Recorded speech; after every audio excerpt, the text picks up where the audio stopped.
Hello and welcome to NewsX World. I'm Pia and you're watching the World Report. Let's take a look at the top stories this hour.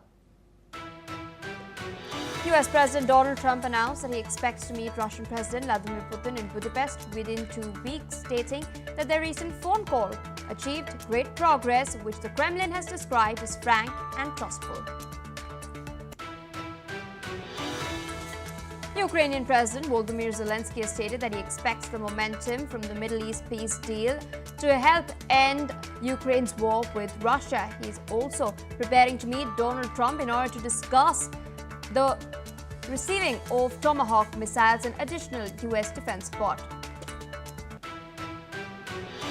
US President Donald Trump has stated that India would halt Russian oil purchases.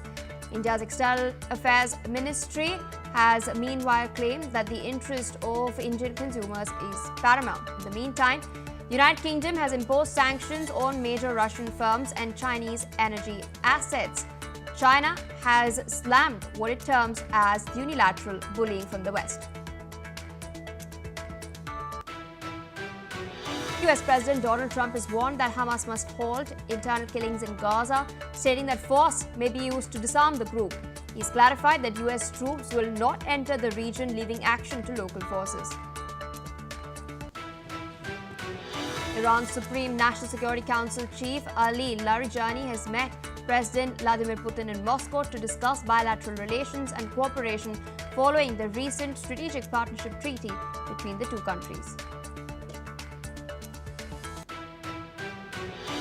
Canada's Prime Minister Mark Carney has stated that he is expected to meet senior Chinese officials soon in order to discuss broader trade issues while sidestepping questions on auto and canola tariff swaps.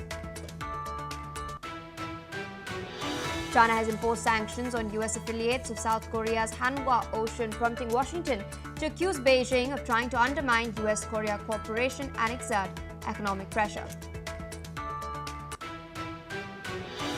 A Mexican crime group has launched a makeshift drone with explosives at the State Attorney General's office in Tijuana, damaging vehicles but causing no injuries. The US consulate has issued a security alert and authorities have stated that a large organized crime group was responsible for this.